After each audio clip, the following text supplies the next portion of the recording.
Hello friends, welcome back to channel friends. TGE episode 2025 అనగా TSMC 2025 సంవత్సరం అంటే మనకి అలాట్మెంట్ ఫర్ ఫస్ట్ ఫేజ్కి అయితే జరిగిందనమాట. సీట్ అలాట్మెంట్ అయితే వచ్చేసినాయి. అందరికీ తెలుసు ఏ కాలేజ్లో ఏ బ్రాంచ్లో సీట్ వచ్చింది అని చెప్పేసి. సో ఈ తరుణంలో ఒకటి ఏంటంటే చాలా మందికి సీట్స్ రాలేదు. అండ్ దట్టు ఎందుకు రాలేదు అని మనం మాట్లాడుకుందాం. అండ్ అదేవిధంగా చాలామంది అనుకుంటున్నారు, అన్న నాకు ఫస్ట్ ఫేజ్లో ఒక కాలేజ్లో సీట్ వచ్చింది, ఒక బ్రాంచ్లో సీట్ వచ్చింది. సరే, ఈ కాలేజ్ నాకు ఈ బ్రాంచ్ నచ్చలేదు, నేను ఫేజ్ 2కి వెళ్దాం అనుకుంటున్నాను. సో నేను రిపోర్టింగ్ చేయట్లేదు, నేను ఫీజు ఏదైతే ఉందో అది పే చేయట్లేదు, సో నేను వెళ్ళొచ్చా అని చెప్పేసి ఎవరైతే అనుకుంటున్నారో, సో లేదు నాకు ఫస్ట్ ఫేజ్లో సీట్ రాలేదు, సెకండ్ ఫేజ్లో సీట్ వస్తా అని చెప్పేసి ఎవరైతే అనుకుంటున్నారో, మీ అందరికైతే ఈ వీడియో డెఫినెట్గా 100% యూజ్ అవుతుంది. సో ఎందుకంటే మనకి అఫీషియల్ రికార్డ్స్ ప్రకారం సో ఒకటైతే ఇచ్చారనమాట ఒక న్యూస్ ఆర్టికల్లో. సో అదంతా చూద్దాం. దానికంటే ముందు ఇంకెవరైతే మన ఛానల్కి సబ్స్క్రైబ్ అవ్వలేదు, ప్లీజ్ సబ్స్క్రైబ్ అయితే చేసుకొని పక్కన బెల్ ఐకాన్ ఆల్ ఆప్షన్లో పెట్టుకోండి. అండ్ వీలైతే మీ ఫ్రెండ్స్కి షేర్ చేయండి. అండ్ అదేవిధంగా లైక్ అయితే డెఫినెట్గా ఒకసారి లైక్ అయితే చేసాను ఫ్రెండ్స్. ఓకేనా? Without wasting out time let's begin our topic. Friends, ఇక్కడ మనకి అఫీషియల్గా ఒకటైతే ఇచ్చారనమాట. 1000 లోపు ర్యాంకర్లలో 187 మందికి సీట్లు అని చెప్పేసి మనకి ఇక్కడ ఇవ్వడం జరిగింది ఒక హెడ్లైన్స్లో. సో ఇందులో చూసుకున్నట్లయితే ఇంజనీరింగ్ తొలి విడత కౌన్సిలింగ్లో ఇది పరిస్థితి, గత ఏడాది 86 మందికే అని చెప్పేసి ఇచ్చారు ఇక్కడ. సో ఇది డీటెయిల్గా మీకు ఒకసారి అయితే వివరణ ఇస్తాను. ఏంటి ఇదంతా ఏంది అసలు అని చెప్పేసి ఎవరైతే అనుకుంటున్నారో, సో ఏం లేదు ఫ్రెండ్స్, లాస్ట్ ఇయర్తో కంపేర్ చేస్తే ఈ ఇయర్ అయితే హెవీ కాంపిటీషన్ అయితే వచ్చిందనమాట. సో ఎలా వచ్చింది ఏంటి అని చెప్పేసి కూడా మనం మాట్లాడుకుందాం. సో ఒకసారి ఇక్కడ చూసుకున్నట్లయితే రాష్ట్రంలో ఈసారి ఎప్సెట్ తొలి విడత కౌన్సిలింగ్లో 1000 లోపు ర్యాంకర్లు 187 మంది బీటెక్ సీట్లు పొందారు. గత ఏడాది కంటే ఈసారి ఆ సంఖ్య రెట్టింపులకు మించడం విశేషం.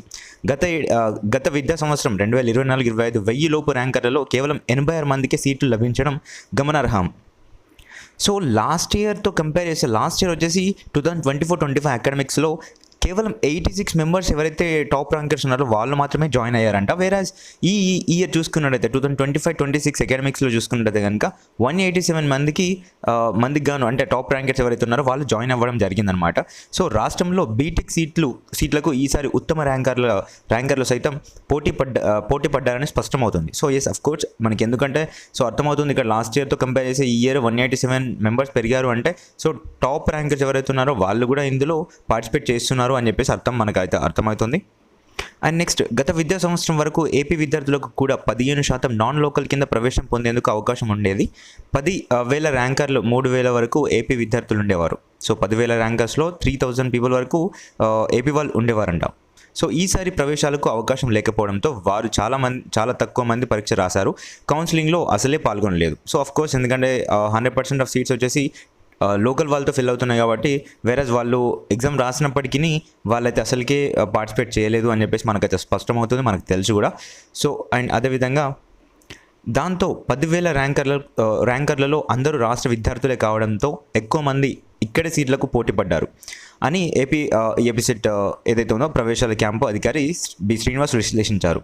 అందుకే గత ఏడాది 10,000 ర్యాంకర్లతో లభించిన సీటు ఈసారి 9,000 ర్యాంకుకే సీటు లభించింది.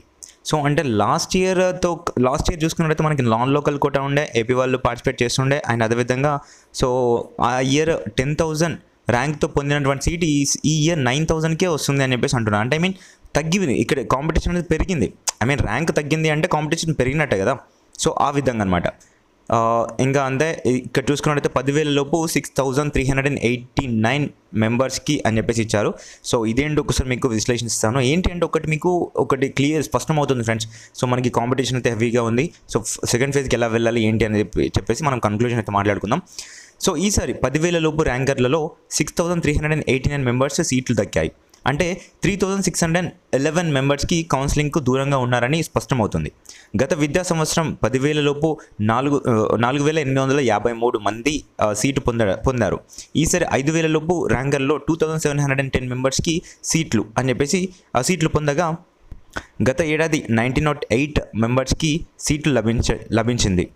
అండ్ అదేవిధంగా కౌన్సిలింగ్లో పాల్గొనని వారు ఐఐటి, ఎన్ఐటీలు, IIITలు, సో మరికొన్ని ప్రముఖ డీమ్డ్ వర్సిటీలో చేరి ఉంటారని నిపుణులు చెబుతున్నారు. సో 200 లోపు ర్యాంకర్లలో 8 మంది, సో 8 మంది, 500 లోపు ర్యాంకర్లలో 44 మెంబర్స్, సీట్లు పొందడం గమనార్హం అని చెప్పేసి అన్నారు.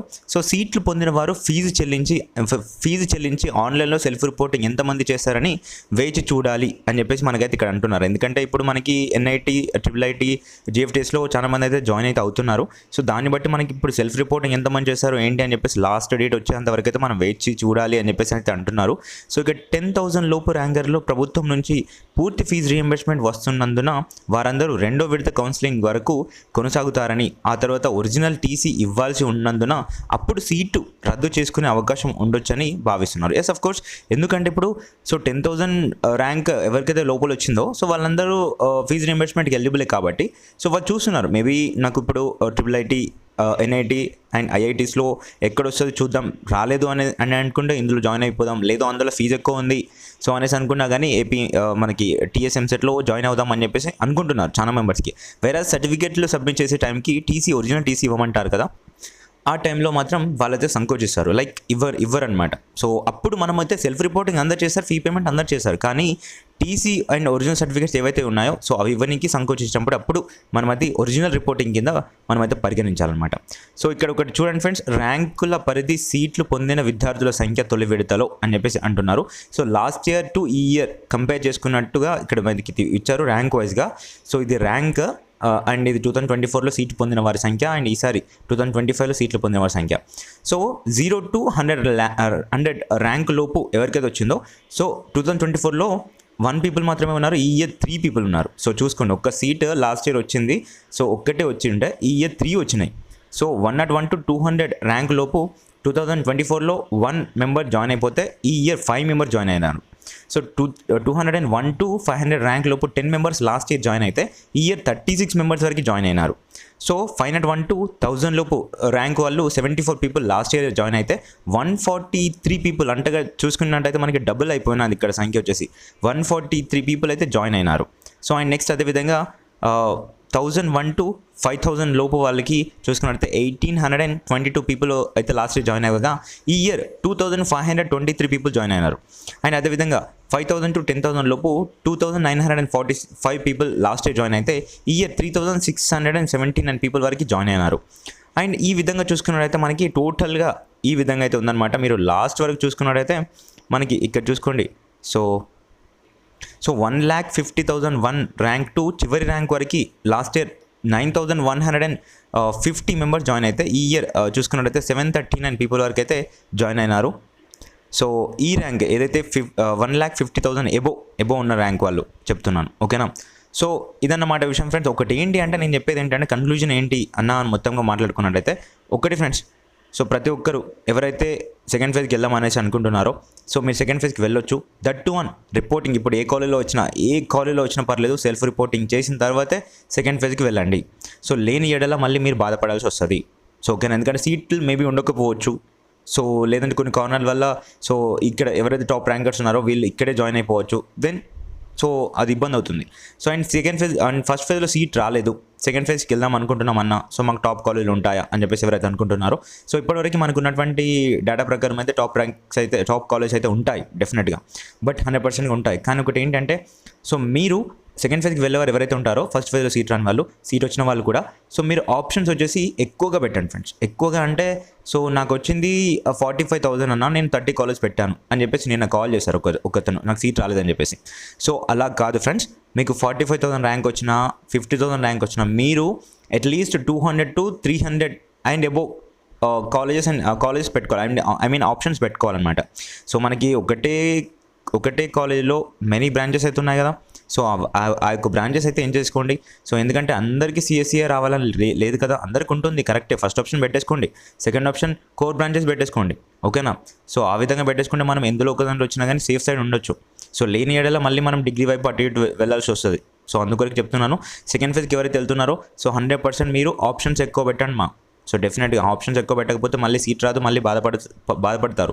అండ్ ఫస్ట్ ఫేజ్లో సీట్ వచ్చింది, సెకండ్ ఫేజ్కి వెళ్దాం అనుకుంటున్నాము, మీరు వచ్చేసి రిపోర్టింగ్ చేసి ఫీ పేమెంట్ చేసి మీరు వెళ్ళండి. ఎందుకంటే ఫస్ట్ ఫేజ్లో సీట్ వచ్చింది, సెకండ్ ఫేజ్కి వెళ్తున్నాము, సెకండ్ ఫేజ్లో కనుక మీరు ఇప్పుడు ఫస్ట్ ఫేజ్లో రిపోర్టింగ్ చేసి ఫీ పేమెంట్ చేసి సెకండ్ ఫేజ్లో పెట్టుకున్నారనుకోండి, అప్పుడు మీకు సెకండ్ ఫేజ్లో సీట్ అనేది అలౌట్ అయింది.